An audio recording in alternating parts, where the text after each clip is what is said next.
What is going on, YouTube? Today we'll be doing spooky, scary Saturday. Okay, let's go. Now listen, you guys clearly liked the last video. We're gonna keep on doing it for the culture. You know what I'm saying? Now listen. Hope this video, last video got to 200 views, 300 views, something like that. Okay? Now, let's get this video to 500.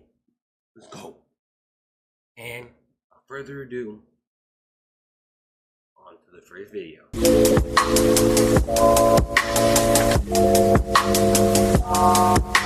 And for the first video, we have True Camping Stories animated by Llama Arts. Let's go.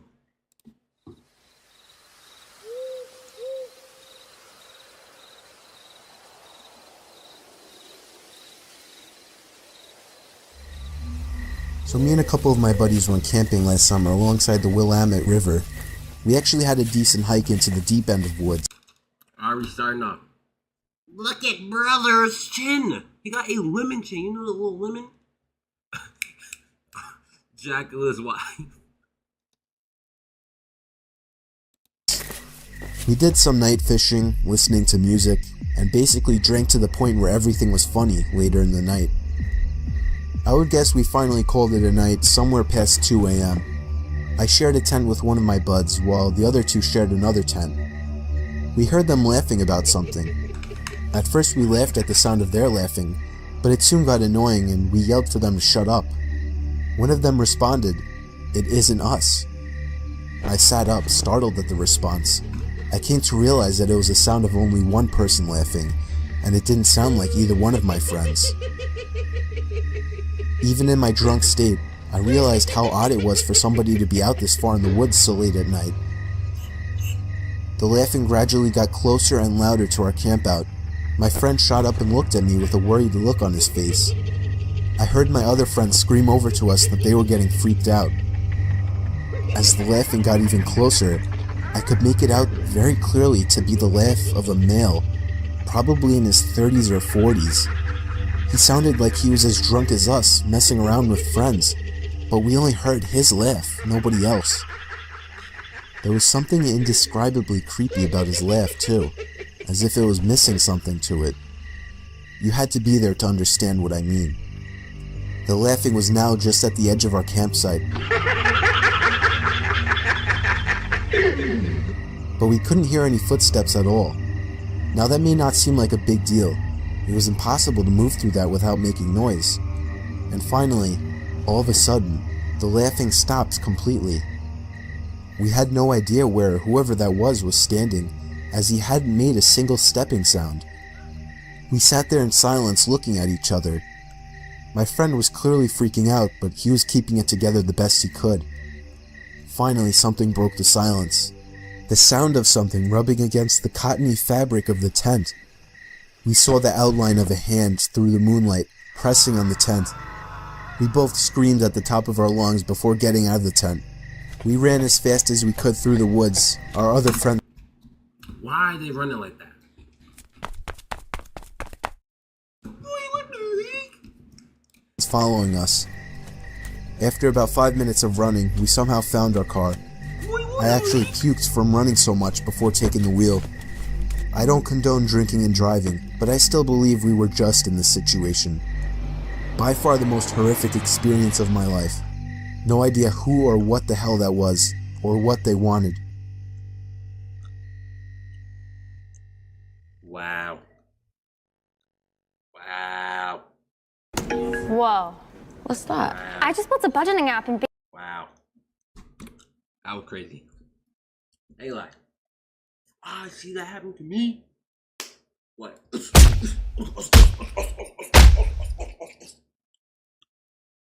Belt. Straight belt.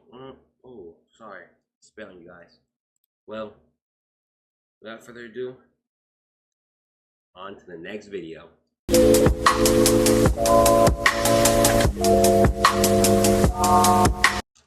So this next video is called A Disturbing True Snapchat Story 2 Animated by Mama Arts. Let's go.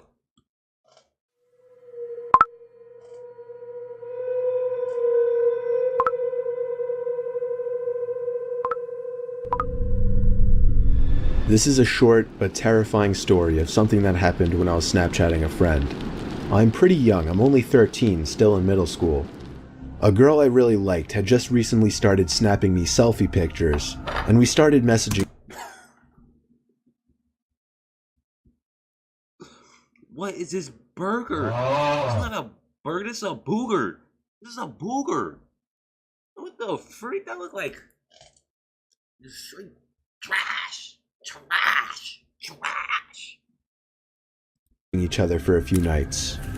One night when I was watching TV, she sent me a snap of herself laying in her bed without a caption. I sent a message saying what's up. She sent another identical picture, this time with a caption saying not much, you?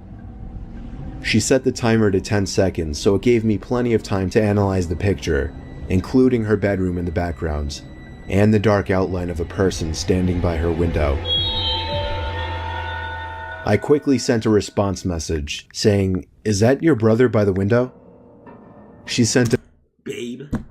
Oh, babe? Already? another identical snap, this time captioned, "What do you mean?" In this picture, the figure at the window was closer, and I could see a hand pressed up against the glass. I closed the snap before the timer even ran out so I could tell her quicker. I said, "There's somebody at your window, turn around." She opened my snap almost immediately, and then I didn't hear from her again on the app. I grew more and more worried as the minutes passed. I texted her a few times to no avail.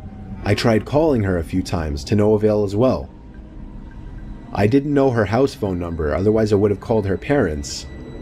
It wasn't until midnight when I was already laying in bed that she finally texted me back.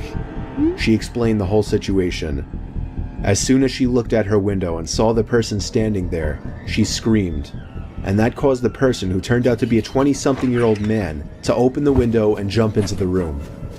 From there, she ran to her parents' room and woke her dad, who went to her room to find nothing but an open window.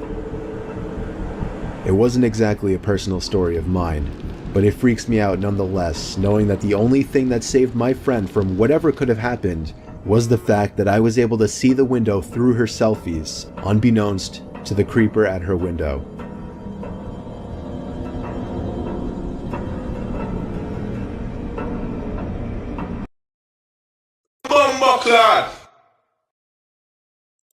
Wow. That's why you don't use Snapchat, kids.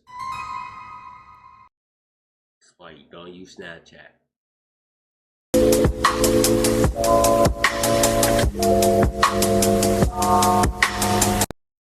Alright, ladies and gentlemen, the final short film for today is 4 True OnlyFans horror stories. We're only gonna do one of them. So let's go.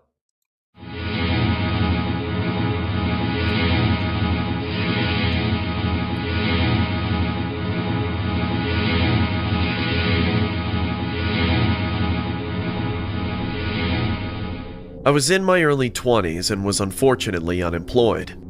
The stress of not having a job while living with the obligation of having student loans, in addition to the monthly payments for my student housing, always weighed heavy on my shoulders. I was a student majoring within the medical field. How are you doing? How are you doing? So it was always inevitable that the majority of my time was delegated to schoolwork and applying for jobs online, as I was living off the funds I made from my last retail job. The quality of my life at this time was both extremely stressful and depressing, as I would literally live off eating crackers and cheap instant noodle packs. Shoot, ain't nothing wrong with noodles. Them boodles. Nothing wrong with some boodles. I would even go as far as to sleep hungry sometimes. how are you doing? How are you doing? Times, just to save every last dollar possible to help pay for my rent and school funds. I remember staying up late one night, as I had a biology exam coming up within a few days. I could recall being overwhelmed from the monotonous material I was drilling into my head when I heard a loud knock on my door. Sarah? Sarah, can you answer the door? It's Charlie. Hello? I know you're in there. I heard you watching TV 5 minutes ago. Yes? What do you want, Charlie? I need to talk to you. Can you please answer the door? Hey, Sarah. You know your rent is due, right? I'll get it to you by tomorrow. I've just been a little flustered with school. Don't worry. You can give it to me tomorrow. Thank you so much, Charlie. You're a lifesaver. To make it easier on you, I do take other forms of payment, you know. I'm good. I'll just pay you tomorrow. What's wrong, Sarah? I'm just trying to help a pretty little girl like you out. Don't you want my help? Don't worry. It'll only take 5 minutes tops. We'll act like nothing ever happened. Imagine not having to worry of paying a single bill again, Sarah, for just a measly 5 minutes of your time. Did I ever tell you that you look just as beautiful as my daughter? I said I'm good. You better pay me tomorrow, you little brat, or else you can get the hell out of my property. I've always had unsettling vibes from my landlord the day I moved in here, but unfortunately couldn't really do much, as the housing market for students around the area were either occupied or way over my budget. As busy as I was with school, I was always a social butterfly at heart, and had a pretty decent following on my social media. I unfortunately didn't make any money online, but I did have about a couple hundred fans in my DMs and comment section, asking if I had an OnlyFans. I, of course, didn't own one, as I was always hesitant in encountering weirdos within the online world. I really didn't want to run into the risk of being recognized by any school colleagues or relatives for that matter, considering the internet was a large place where anything could be shared or screen recorded nowadays. At the time that this occurred, I was extremely eager to make any form of income without having to deal with the hassle of working a regular job, which is why I ultimately decided to sign up for an OnlyFans account. I decided to take a couple of provocative selfies of myself while wearing some outfits that I thought would be appealing to the rather large male audience I had accumulated through my years on social media. I even went as far to take self-portraits of myself in bed, using a professional camera I had owned from a while ago. I remember uploading the catalog of images on my profile while promoting it on my Instagram story, just to see if there was going to be any first-time buyers willing to see the other side of me. I made sure to hide the stories from my close relatives, especially my mother, as I didn't want them knowing I wanted to explore the mature side of myself, and that I wasn't solely depending on making a living using OnlyFans. I can recall it not even being 5 minutes yet, when I noticed a notification on OnlyFans. I then refreshed my homepage, only to see that I got my first paid subscriber. If I had to be honest, I was quite thrilled at the notion that anyone would be interested in me, or should I say my looks. I remember the user then sending a message saying, "Hey beautiful, happy..." Harvey Sage? Harvey Sage? Jiraiya! to be your first OnlyFans sub, I typed. Thank you. Let me know if you'd like to see more. The user then playfully requested for several provocative pictures of myself wearing lingerie. I felt a little uncomfortable hearing such a request, but I knew in the back of my head that this was going to take some getting used to, especially if I wanted to pursue a potential career on OnlyFans. Regardless of who this person was, I decided to take the requested pictures in front of a mirror using my cell phone.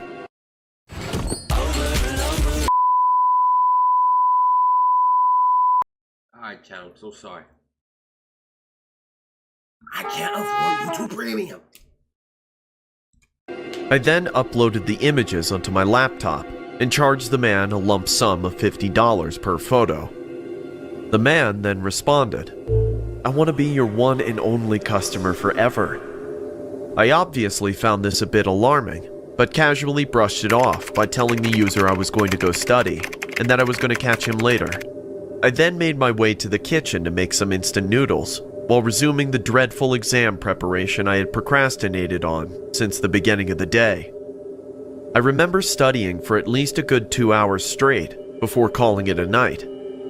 I then headed back to my bedroom, only to notice my laptop was still open, and wanted to see if there was any further activity with my OnlyFans account. That's when I saw at least 100 unread messages coming from the same user that I had interacted with earlier.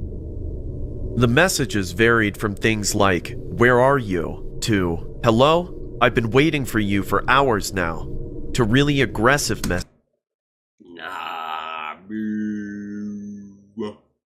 messages like, "Answer me, ho." This left me completely dumbfounded, as the user then seemed apologetic towards the end of the messages, as if he suffered from bipolar disorder. I honestly contemplated on blocking this guy, but as I scrolled through the messages, I noticed one of them offering to pay me $100 if I sent a video of myself crying on camera.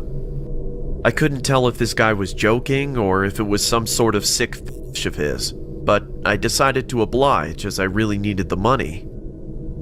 I began to screen record a video of myself using my webcam and began to force myself to cry by thinking of sad things like the death of my grandmother or the divorce of my parents, and how my dad left my mom hanging to be a deadbeat dad.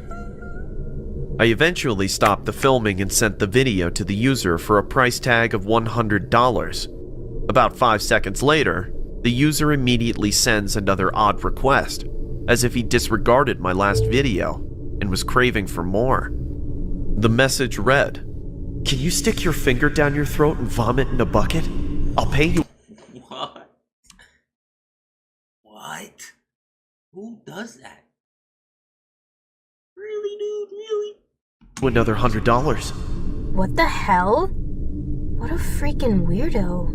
This seemed extremely off-putting, but I felt as if I was obliged to do so, considering I was an extremely broke student and needed any kind of funds I could get my hands on. I decided to grab a large bowl from my kitchen cabinet while contemplating my conscious decision to do such a thing. As I sat in front of my laptop, I held the bowl with one hand and stuck my index finger down my throat with the other, while simultaneously trying to regurgitate the instant noodles I had just eaten.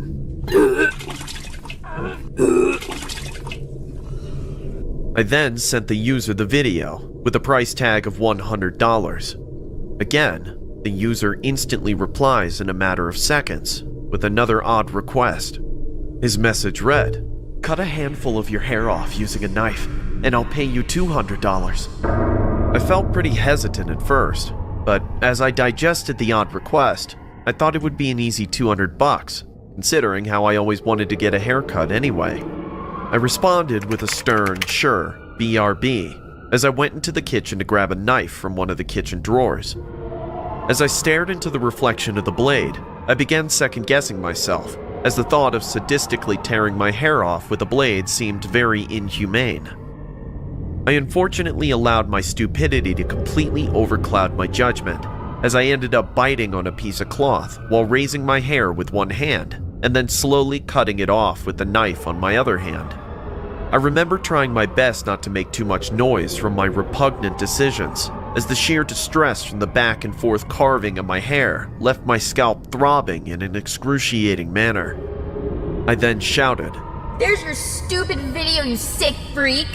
You happy now? Huh? Huh?" as I gestured a hand of my detached hair. That's when the user immediately responds with another sadistic request, saying, "Now, cut your finger off for another $200. What?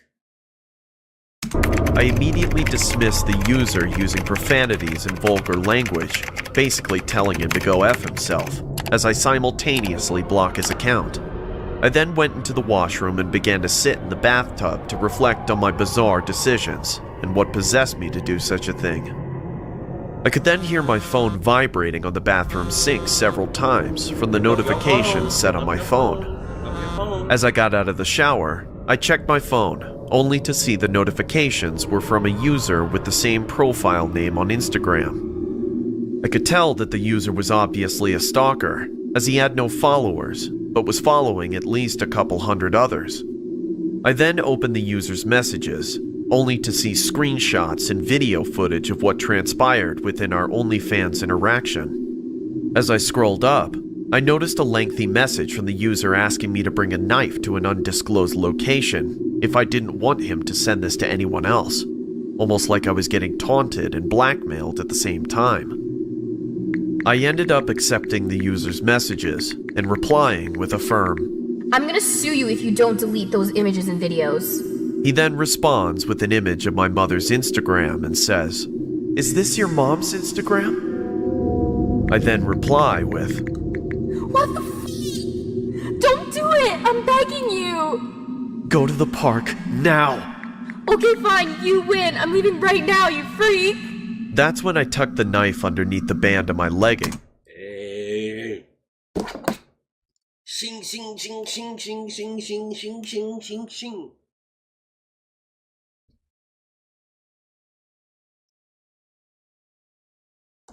And began to walk towards the park.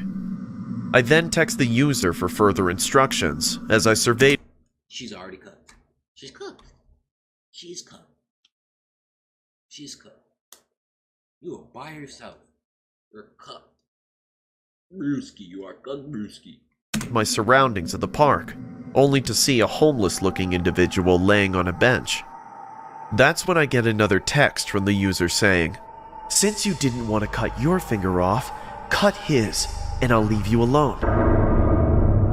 I then pulled out the knife and began to approach the homeless man, as I could see he was completely passed out drunk from the empty alcohol bottle laying next to the bench he was sleeping on. As I cautiously approached the man, I began to elevate his pinky in midair with one hand while raising the knife with my other hand. I then swung the knife in one quick motion.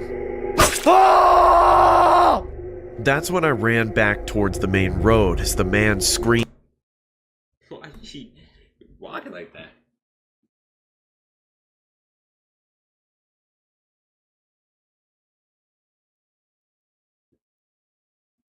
What the heck? In agony. I eventually made it back to my place and began panting in distress and exhaustion without making it obvious to the other individuals in the household that I had initially stepped out.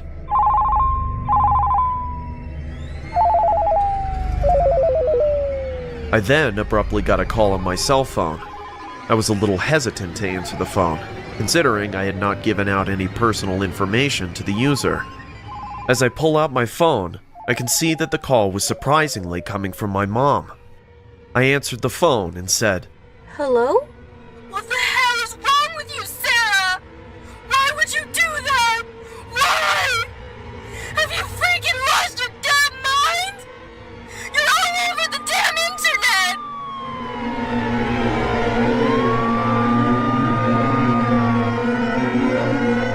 You. Wow. Wow, wow, wow. Sarah. Really, Sarah? Well, YouTube. It's been nice. It's been good. It's been great. Without further ado, I'm gonna catch y'all boys next time. Green watermelon.